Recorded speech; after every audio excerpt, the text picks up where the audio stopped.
So yeah, if you want to follow along with the slides, they are already posted to the session page on Drupal.org. There's a link up there. It's a little hard to read if you care about it. So I'm Jeff. I'm from Vancouver, British Columbia, Canada. If you care to find me online on Drupal.org, I'm Gapple, Twitter, GappleCA. If you're more interested in dogs and bikes, I'm also on Instagram and Strava. I work at My Planet, where I do all sorts of Drupal-y things. And today, I first got to start with a couple scary stories. First one, doesn't look so scary. You probably have something like this on your website. You know, you're loading from some CDN somewhere, some third-party script. In this case, this was a JavaScript utility around accessibility. The idea is that you add this JavaScript to your website, and it helps you comply with any regulations, government requirements, ADA in the US, and a lot of other countries have similar ones. So if you take a look at their script at the top, they give you this warning. Don't host this file on your own website, otherwise we won't support you. Makes sense for a company. They want, to fix bugs. They want them to get out of their customers as quickly as possible. They release new features. They want the customers to have them right away. They don't want to have someone call into their support and find out you're running a script from a year ago that's broken and they just needed to update and wasted someone's time. The problem is, in this case, one day, this shows up at the top of their file in their CDN. And any guesses on what type of websites have strict regulatory requirements and not a whole lot of budget to meet accessibility guidelines? So one day, this shows up on a lot of government websites in Australia, the UK, Canada, the US, as well as many other ones. One report was indicating at least 4,000 websites were serving this file, and all of their users are now running a crypto miner. So that's pretty bad. It's not terrible. It's not harvesting personal information. It's really just spinning up someone's CPU, wasting a little bit of electricity. Once this is fixed, no one's as harmed. But of course, that's not the limit of what this can do.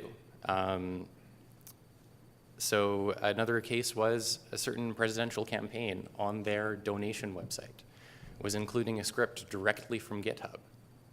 And it was caught before anything bad happened, but if someone was able to change that, now people are inputting their personal information to support the campaign or inputting their credit card information to make a donation.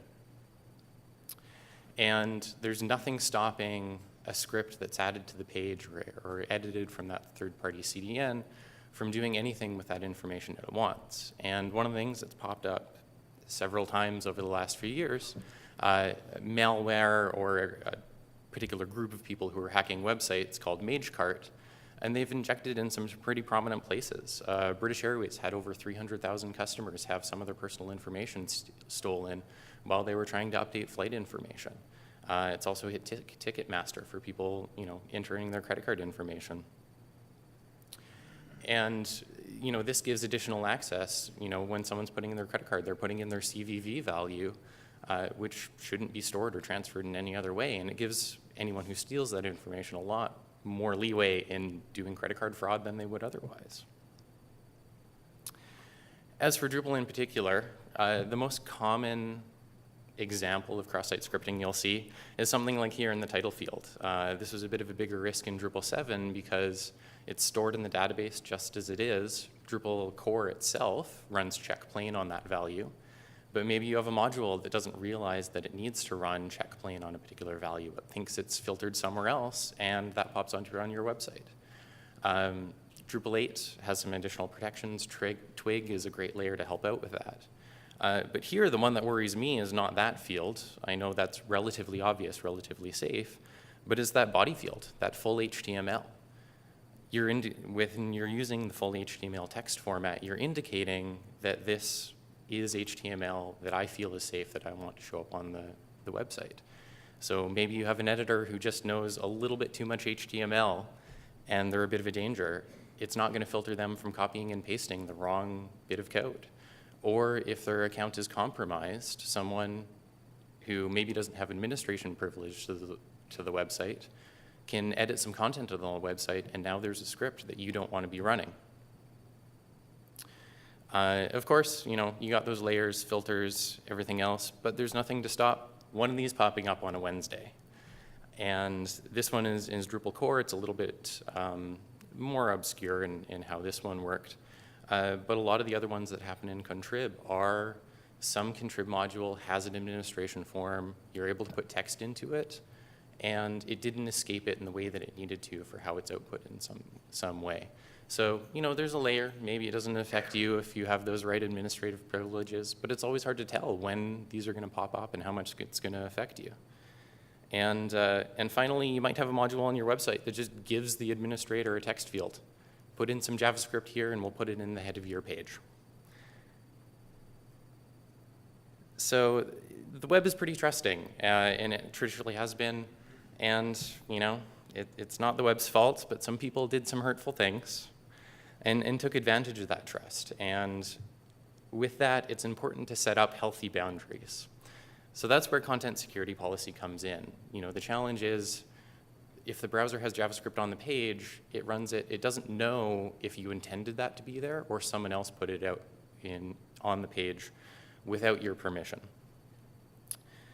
So especially with inline JavaScripts, it can't tell if that's your analytics tracker that told you, to paste it on the website, or it's something that came from your content management system and someone pasted it into a text field. The spec, the current version of the spec is level 2. This was released over 2 years ago in late 2016. So it's really well supported by modern browsers. If you still have to support Internet Explorer, I'm sorry. Doesn't work, but for newer browsers, they are going to have this level of protection available. And of course, it's level 2. The level 1 version of the spec was released back in 2015. So it's been quite a while that the browsers have been able to test this out, add it in, make it pretty reliable. There is also a newer working draft of the spec, level 3. Most of it is a rewrite to make it a little bit more comprehensible, to make it integrate a little bit better with some of the other specs that have come out in the past few years. As for support, Chrome has the best support. There were some new options added to the spec in the last 3 months, and Chrome already supports them. Firefox has pretty good support, lagging a little bit behind. Safari is going at its own pace. I don't think it's done anything to support the level 3 right now, but that could come at any time. And Edge doesn't support it, but of course they're changing over to the same rendering engine as Chrome in the future. And when that happens, I expect that they'll have the same level of support as Chrome. And if you're integrating within Drupal, this is my module that I'm writing to try and make it a lot easier for anyone who's a site builder who, doesn't have the requirements or expertise to implement this directly in whatever your custom code doing. This hopefully makes it a lot easier. And I'll talk about some of the reasons and features for why I think that this module is probably the best approach for many people to get started. So let's spin up a website. Now Drupal core has this helpful umami profile. So we'll just create a new website and pop it up. And we get some things. It looks pretty good. But let's start just by locking it down. Let's try and pull out everything we can, almost the most restrictive policy that we have. So when we're sending the content from the website, we're going to add this content security policy header. We're going to add a directive, default source, and we're just going to specify none, block everything that you can. So when we pull up the website, we go back in time, everything is blocked. If you look at the network request log in the console, no style sheets, no scripts, no images. The couple of icons that show up, they're only there because those are inline SVGs. Nothing else is loaded. Helpful example, not really practical. We can take that a step back. We trust our own website, hopefully. Anything from our own domain definitely has a lot more trust to it. So instead of none, we can change that to self, to say anything on our domain we want to allow. This keyword is a little bit helpful if you're moving a site between environments. You don't have to swap out the host name that you're trusting between your testing, staging, development environments. And then we load the page again. Looks mostly back to normal. There's a couple small differences though. All of that text is loading the system fonts. So if we pop open the console, we can see that there's an error message. This is in Firefox. And it's saying that it blocked a resource because it violated our default source directive. I'll mention Chrome. Similar errors, but a little bit more verbose. Here it's telling us that it specifically blocked a style sheet. It blocked it because of the default source policy, but as well, it gives us a little bit of a hint to say that there's a more specific one. If we want to control styles specifically, there's a more targeted directive where we can control that. So we'll take its suggestion here, update it, we'll add that style source directive. We still want to allow styles from our own website with that self keyword, but now we want to add in that Google Font API to load that style sheet. And we'll hit another roadblock. One of the challenges, fonts are a different resource. They need a separate directive, and here those resources are again continually blocked. So one final directive, we had the font source. Since we're not loading any fonts from our site itself, we don't have to include that self, and we're including the font API uses a separate domain for those font files. And one last load, we don't have any errors in our console. Everything looks as we expect it to, and we're safe to go. So that's a good approach. Umami, though, is fairly simple. They're not including any third-party things.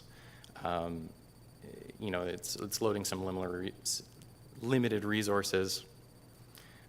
So locking down everything is a little bit risky. So getting into the module itself, when you enable it, it takes a little bit more of a conservative approach.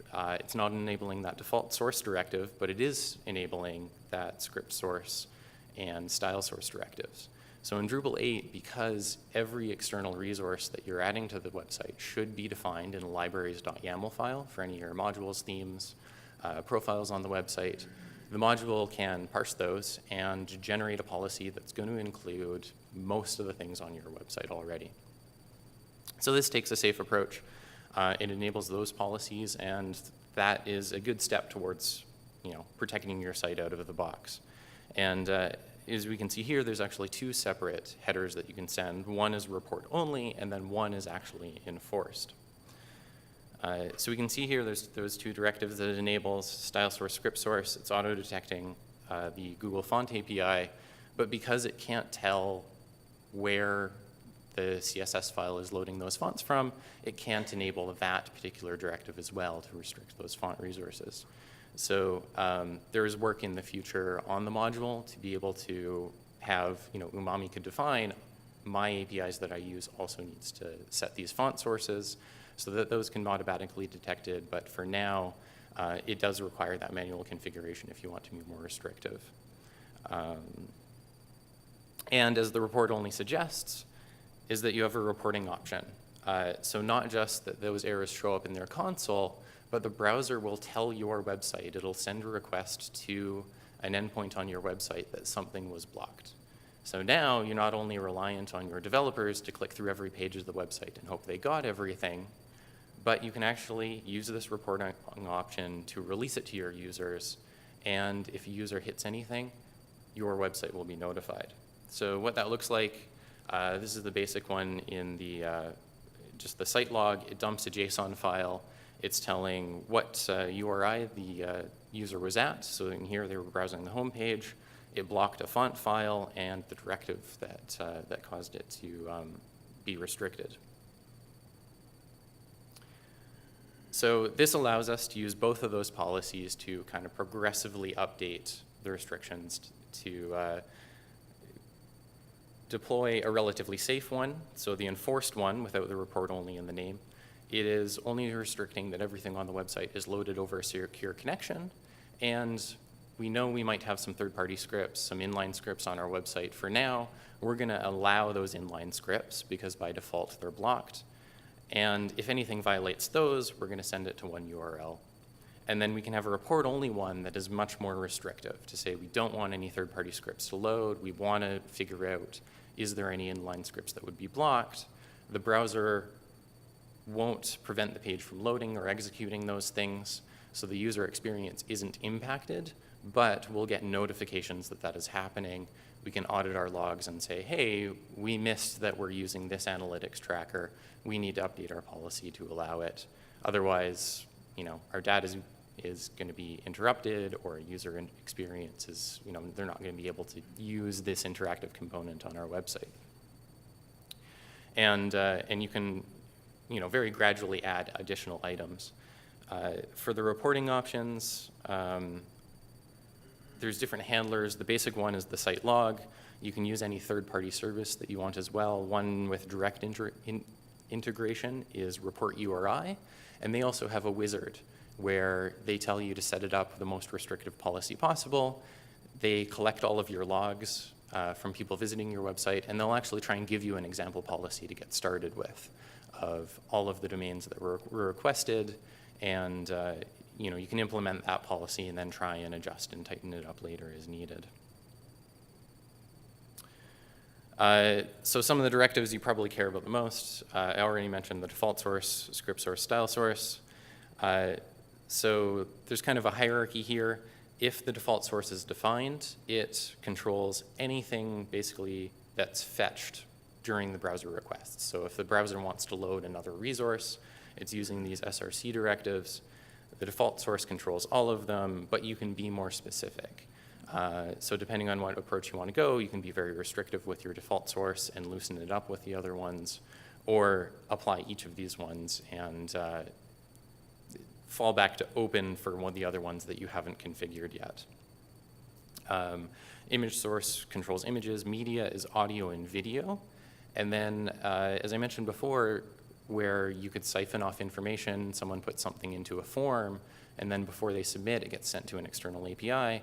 That's what the connect source can protect you against, is that whenever JavaScript tries to make a request to some service, if it's not going into a domain that's allowed by that connect source, it'll be blocked.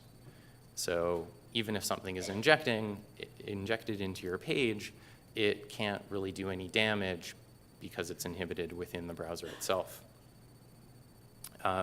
Within CSP level 3, there's a couple more specific directives that have been added. So to support some older utilities as well as to narrow the risk profile for certain things, is it allows you to differentiate between scripts and styles that are added directly as elements, so script element, style element in the top of your page, versus items that are added as attributes, like an on-click handler or a style attribute directly on an element. And then there's some other directives that don't inherit from default source. One of the most important ones here is frame ancestors. So there is a legacy non-standard header, still supported in most browsers, called xframe options. And Drupal core by default sets this to same origin, and that indicates to the browser that if another site tries to load your site in an iframe, that shouldn't be allowed. So this is kind of the standard newer implementation of that. It has a little bit more flexibility and power in certain ways. Conversely, there's a lot of other options to control, whether your website has to be loaded over an HTTPS connection, what sites your site is allowed to have in iframes, as well as for some of the newer web technologies like web workers and web apps that use a manifest or prefetch. There's other directives that allow what gets loaded and controlled through those.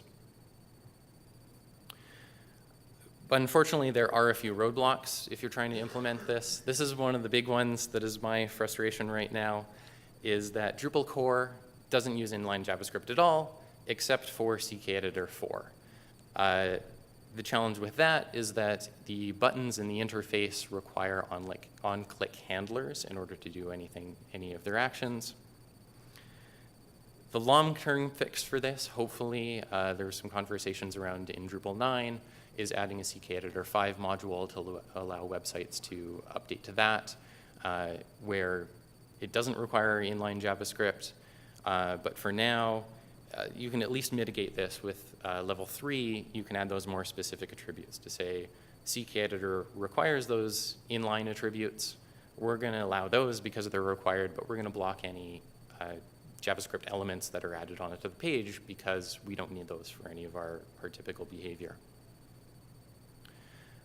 So this, again, browsers that only support CSP level 2 don't get quite the same level of protection, but this is backwards compatible that as browsers are updated, they'll be able to better take advantage of these restrictions that you're providing for them.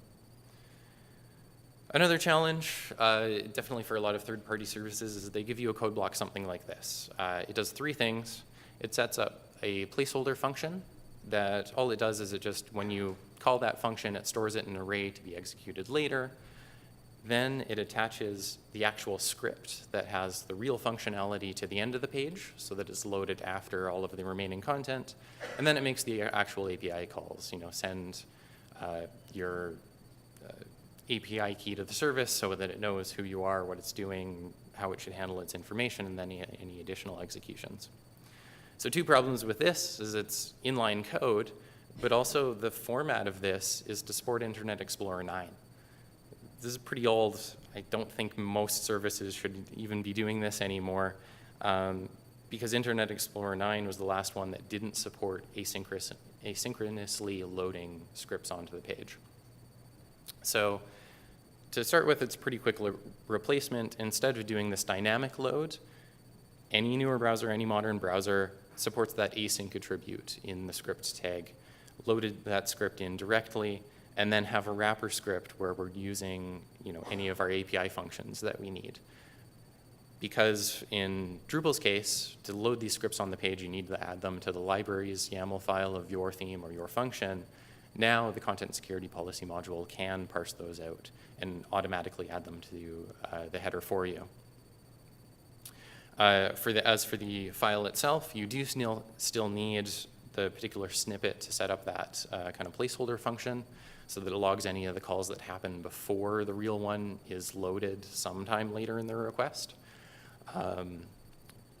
And then you add any of the API calls that you need in that file that you have within your module. If you need to pass any dynamic information into it, that's where Drupal settings comes in. That's where on the PHP side you can say, I need to pass this information to the front end.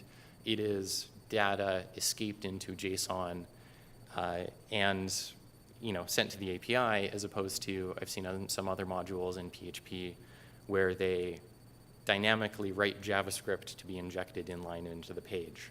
And that's really hard to audit to figure out what's going on and can be fragile, whereas here Drupal settings is the way, I think, a more robust way and definitely a more secure way to pass that information to the front end. If you want a practical example, this is the other module I wrote for Google Analytics.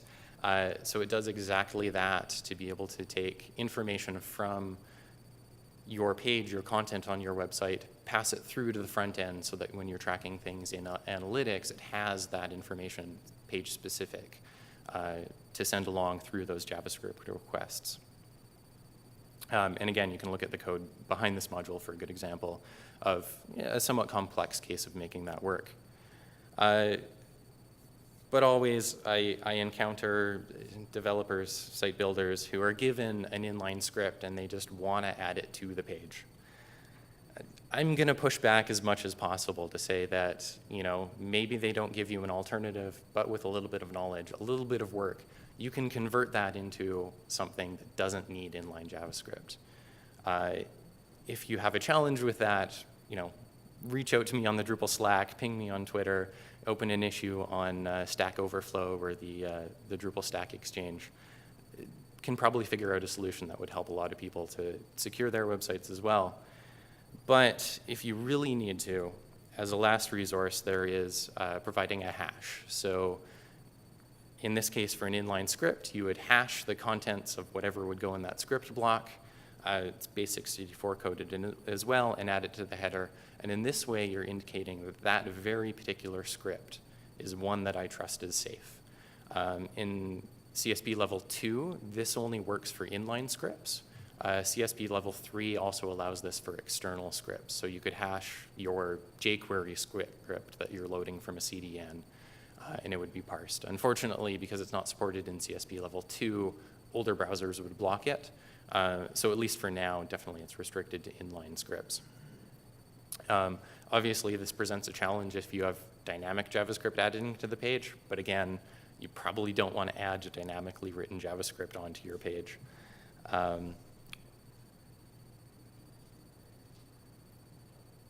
If this is exciting or scary to you, there's definitely a lot of other things around this topic, things that tie into it. A couple of the ones here, feature policy and reporting API are definitely very complementary and integrate with content security policy itself. So feature policy is less focused on, do I trust the domain that this JavaScript is loading from? And feature policy is more, what do I trust this JavaScript to do? Is any JavaScript on my page expected to turn on the webcam, play audio, or record anything from the mic? So that way it complements to say, like, if an ad network is compromised, I don't want it suddenly trying to load with users' webcams. I trust the ad network, but if they're breached, let's limit the damage that can be done. And reporting API is a little bit one of the challenges with that report URI option. As I showed with the font one, we blocked one CSP or one CSS file that was putting one error to the console. When we blocked that CSS file, now it was putting 10 errors to the console for those font violations. And if you're setting up a reporting policy and it's sending it to your site, and you have a lot of visitors to your site, you might end up DDoSing yourself. So my suggestion around that, test your policy on your local site first. Without that reporting option enabled, once you're comfortable, once you're not getting errors, then deploy it to be safe. And then the reporting API actually implements a way to batch that functionality. So instead of sending 10 requests, the browser will wait, later in that hour, later in that day, and send your site a whole bunch of reports all at once in one request. So it's more data to parse, but it's not slamming your site with requests every time someone reloads the page, wondering why something doesn't look right, and just trying to fix it via reload. So yeah, please give me your feedback on the session, and I will be around tomorrow if you're interested in more. There's a few issues, and I'm happy to answer questions about the content security policy module itself.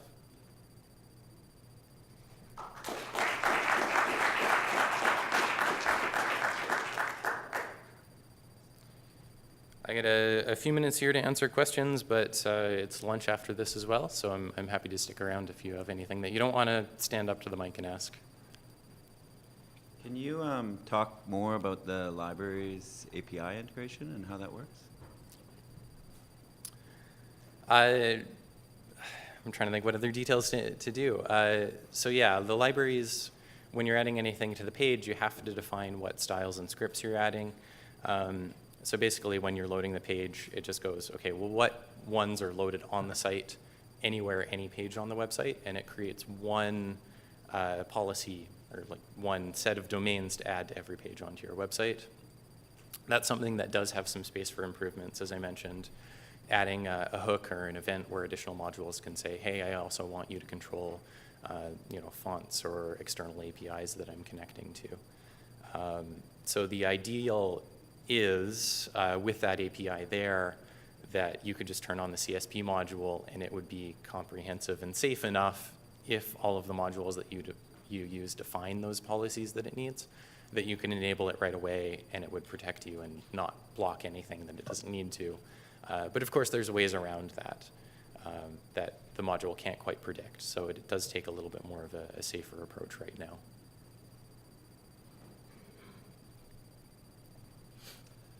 You touched a little bit about the issue with the CK editor requiring the unsafe inline,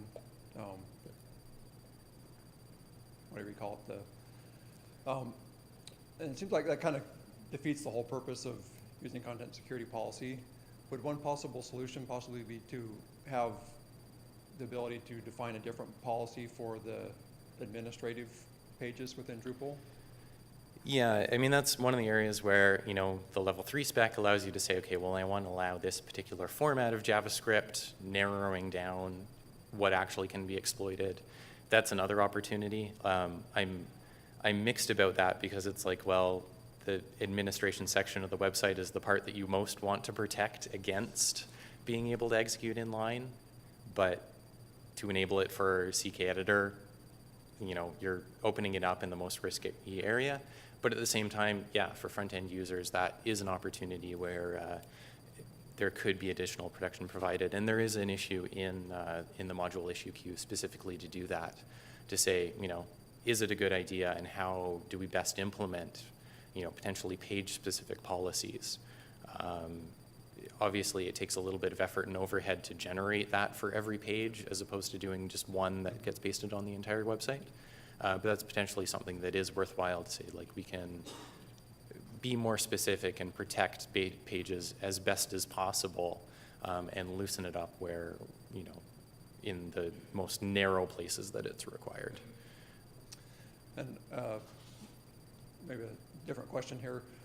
How critical would you say it is to use this if your site doesn't, if you're not allowing your editors to have direct HTML access, you're not allowing, have comments that users, if your site's more, fairly static, how much risk is there? Definitely there is that risk of, like I said, of if an administrative user's access is compromised and someone is able to paste something into a field, or, one of the CDNs that you're provided on, or your hosting provider. There's a bunch of areas where, maybe it's not a significant risk for you. Maybe, your site isn't likely to be targeted with someone with the expertise to compromise those sorts of things, but it does offer protection. And then the other advantage as well is that in a lot of cases, the company with that accessibility tool, they don't really have any way of knowing that their system was compromised until people said, hey, something is going wrong. Why is this site loading a crypto miner? And some people had to do a little bit of hunting to say, this website is doing something wrong. Why is it is? Oh, it's this third-party service that they're using.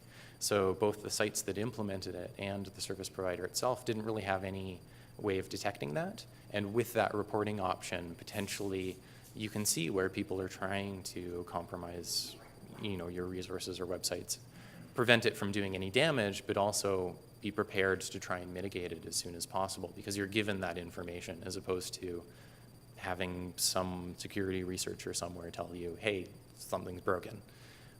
So definitely a benefit, and long term, as more utilities don't rely on inline JavaScript anymore, that definitely makes it a lot more secure for everyone to be able to enable it as a backstop for something going wrong. Thanks.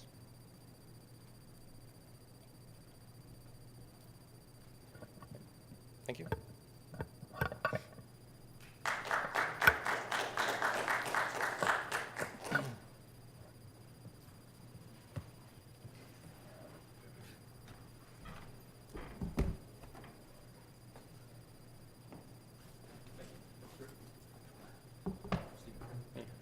Thanks.